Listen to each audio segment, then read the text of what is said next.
29 एप्रिलपर्यंत टेन्शन घेऊ नका, काहीच टेन्शन घेऊ नका. पण त्यानंतर मात्र होणाऱ्या महागाईसाठी तयार राहा. जगभरातल्या मोठमोठ्या सत्ता सध्या महागाईनं त्रस्त झालेल्या आहेत. 15 दिवसांपूर्वीच अनेक देशांनी एनर्जी लॉकडाऊन लावलाय. भारतात मात्र ना एनर्जी लॉकडाऊन आहे, ना पेट्रोल डिझेलच्या किमती वाढतायत. अशी कोणती जादू झाली आहे भारतात? तर त्याचं उत्तर आहे निवडणुका. निवडणुका आहेत म्हणून भारतामध्ये पेट्रोल डिझेलच्या किमती जशाच तशा आहेत. 29 एप्रिलला पश्चिम बंगालमध्ये शेवटच्या टप्प्याचं मतदान पार पडणार आहे आणि त्यानंतर पेट्रोलच्या किमती 18 रुपयांनी आणि डिझेल 36 रुपयांनी वाढण्याची शक्यता आहे. आता जर पेट्रोल डिझेल वाढलं तर त्याचा परिणाम सगळ्या क्षेत्रावरती होतो, कारण ट्रान्सपोर्टचा खर्च वाढला तर अगदी भाजीपाल्यापासून सगळंच महागणार आहे. 29 तारखेनंतर ही महागाई कशी वाढणार आहे? जगभरामध्ये अगदी नेपाळ, श्रीलंका, पाकिस्तान पासून अमेरिकेपर्यंत सगळीकडे तेलाच्या किमती वाढतायत, महागाई वाढतेय. पण भारतात फक्त निवडणुका आहेत म्हणून सरकारनं ही महागाई रोखून धरलेली आहे का? पेट्रोल डिझेलच्या किमतीशी निवडणुकीचं नेमकं काय कनेक्शन आहे, काय अंदाज वर्तवला जातोय, हे सगळं सविस्तर समजून घेऊयात या व्हिडिओमधून. नमस्कार, मी अमोल किन्होळकर. आपण पाहत आहात Maharashtra times online. Iran America युद्धाला आता 50 दिवस होतील. भारतात गॅस, कच्चं तेल, पेट्रोल, डिझेलचा सप्लाय थांबलेला आहे, पण सरकार मात्र त्याची झळ आपल्यापर्यंत पोहोचू देत नाहीये. आज गॅसच्या किमती वाढल्या, बुकिंग करूनही 20-25 दिवस गॅस मिळत नाहीये.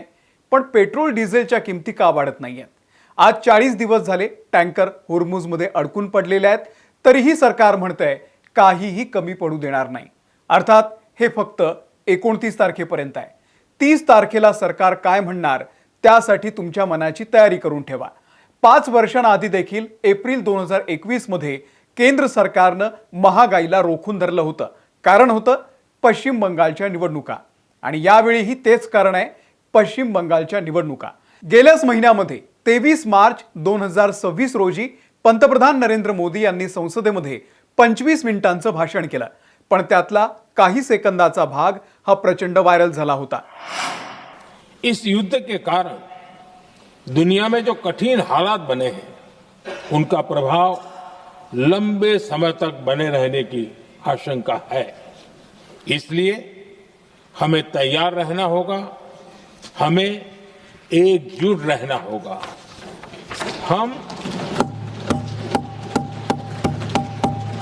हम कोरोना के समय भी एकजुटता से ऐसी चुनौतियों का सामना कर चुके हैं.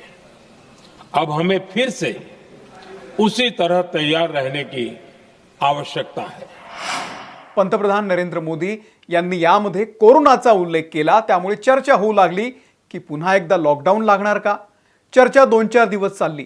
केंद्रीय मंत्री हरदीप सिंग पुरी यांनी लॉकडाऊनचा कोणताही विचार नाही असं माध्यमांच्या समोर येऊन सांगितलं, आणि अशी चर्चा बातम्या पसरवणाऱ्यांच्या विरोधामध्ये कारवाईचा इशारा सुद्धा दिला.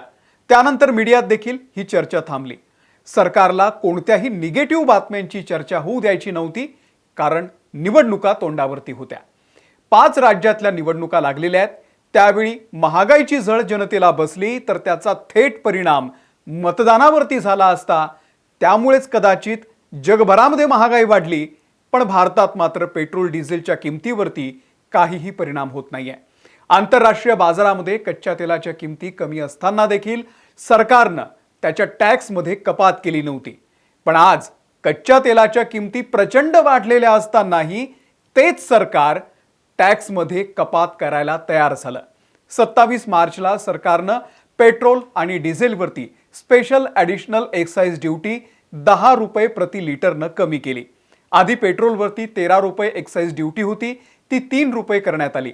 डिझेलवरती 10 रुपये एक्साइज ड्युटी होती, त्यामुळे आता सध्या डिझेलवरती एक्साइज ड्युटी नाही आहे. पण यामुळे पेट्रोल डिझेल स्वस्त झालं का? तर नाही.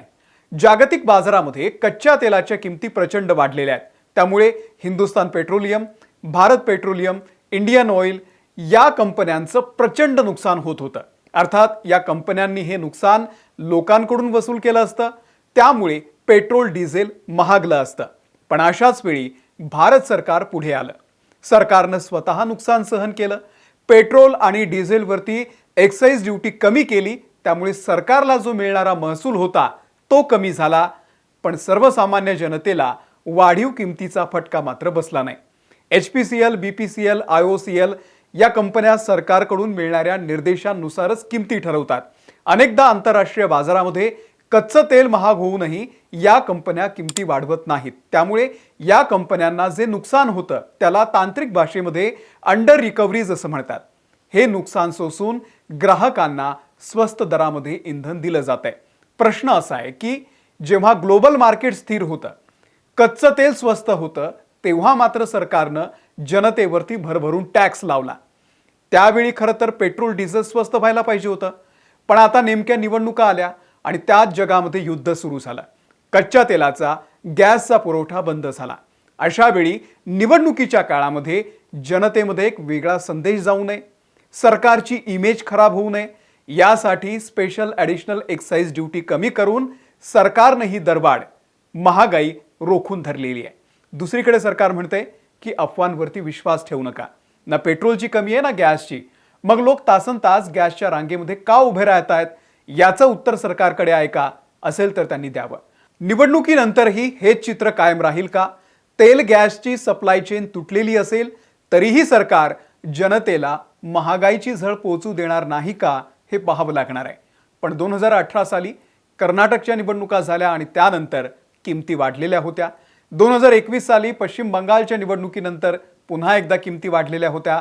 आता पुन्हा त्याची पुनरावृत्ती होते का, हे पाहावं लागेल. सरकारकडून या संदर्भामध्ये दरवाढीचे कोणतेही निर्देश देण्यात आलेले नाहीयेत अथवा तसे संकेतही दिलेले नाहीयेत. पण निवडणुकीनंतर दरवाढीचा झटका भारतीयांना बसू शकतो असा अंदाज देशभरातल्या अर्थतज्ञांनी वर्तवलेला आहे.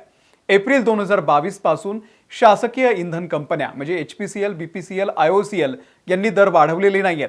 या कंपन्यांना पेट्रोल प्रति लिटर 18 रुपये आणि डिझेल प्रति लिटर 35 रुपये तोटा सहन करावा लागतोय. गेल्या काही वर्षात जगभरामध्ये प्रचंड अस्थिरता आहे, युद्धजन्य परिस्थिती आहे. अगदी युक्रेन रशियापासून ते इराण अमेरिका संघर्षापर्यंत अनेक वर्ष लोटली.